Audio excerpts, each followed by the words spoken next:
По вулиці Європейська у Полтаві ремонтують трубопровід. Це планові роботи Полтававодоканалу по заміні старої труби на нову поліетиленову.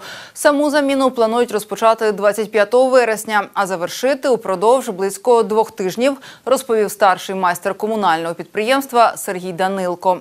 Загалом розкопку, за його словами, планують засипати орієнтовно протягом місяця.